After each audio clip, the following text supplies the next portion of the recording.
पहले तो शुक्रिया अदा आपने आप आए मुझसे बात करने के लिए और हम भी एक अपना इसमें स्टैंड रखेंगे और स्टैंड पब्लिक के सामने ऑलरेडी है। हमारी ही पार्टी ने सबसे पहले प्रोटेस्ट शुरू किए थे।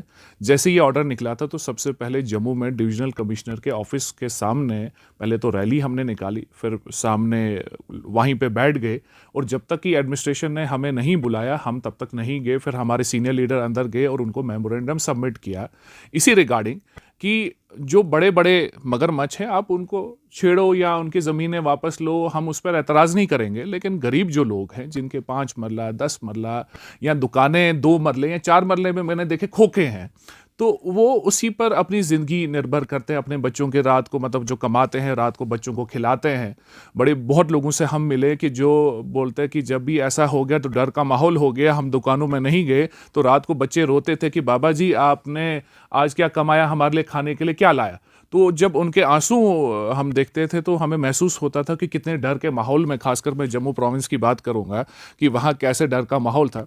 उसी तरीके से फिर डोडा, किश्तवाड़, राजौरी, पुंछ, उधमपुर हर डिस्ट्रिक्ट्स में प्रोटेस्ट की और उन लोगों से मिले। करीबन हज़ारों लोग हमारे साथ जब गुजरते थे, साथ थे, इमोशंस के साथ चलते थे। वो बोलते थे कि ये बहुत बड़ा गलत डिसीजन है।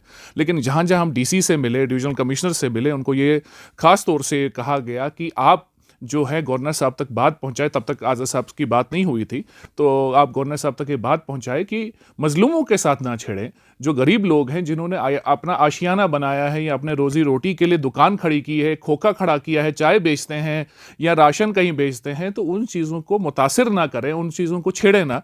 तो उसके अलावा फिर आज़ाद साहब ने गवर्नर साहब से भी बात की, उन्होंने आश्वासन दिया कि हम नहीं छेड़ेंगे। फिर आज़ाद साहब ने अमित शाह जी से बात की फ़ोन पर, फिर उनको अपॉइंटमेंट मिली। फिर दिल्ली में उन्होंने भी बोला, तब भी उन्होंने आश्वासन दिया कि हम नहीं छेड़ेंगे।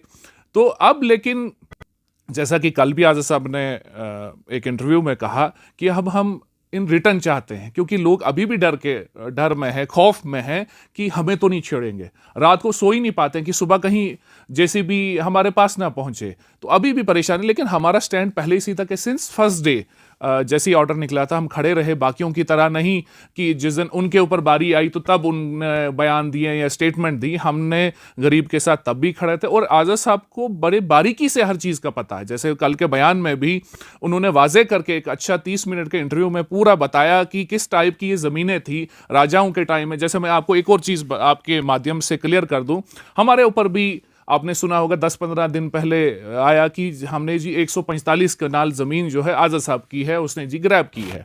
लेकिन वो जब क्लियर होते होते उसमें 2-4 न्यूज़ चैनल ने भी इसको स्टोरी क्लियर कर दी कि वो एक घास चराई थी, राजाओं के टाइम, दादा परदादों के टाइम दी थी। इवन कि आज़ाद साहब ने वो ज़मीन देखी भी नहीं है, ना वहाँ कोई रहता है, ना वहाँ कोई चार दीवारी है। तो अगर वैसी ज़मीन है, उन्होंने बोला कि सरकार की थी भी वो पहले भी और वो अभी भी ले जाएं। हमें क्लियर कट फैमिली को भी बोला कि अगर देना है तो ले जाओ, और ऑलरेडी हमने वो मेंटली प्रिपेयर भी थे कि सरकार की ज़मीन है।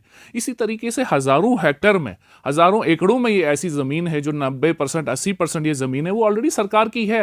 वो घास चराई के लिए दी गई थी, वो शहरों में भी थी, वो गाँव में भी थी, वो पहाड़ियों में भी थी, तो उसमें नहीं। लेकिन हाँ, जम्मू में हुआ है कि बहुत बड़े लैंड ग्रैबर्स थे, उन्होंने गरीब लोगों को देखकर उनको कम कीमतों में, क्योंकि अपने लोग बसाने थे ताकि उनकी अपनी ज़मीनें बचानी थी, उनको झुग्गी झोपड़ियाँ इनको बसाने के लिए उनको वहाँ पे रखा, उनको बेची गई ज़मीनें। और आज भी देखिए जो प्रोटेस्ट हुआ जम्मू में, उसमें भी हमने देखा कि उन बड़े लैंड ग्रैबरों ने एक गरीब लोगों को इस्तेमाल करके वहाँ पे पथराव करवाया, और आज पथराव में देखो वो उनके ऊपर PSA लग रहे हैं, उनको अंदर किया जा रहा है। तो इन द एंड फंस कौन रहा है? गरीब ही फंस रहा है।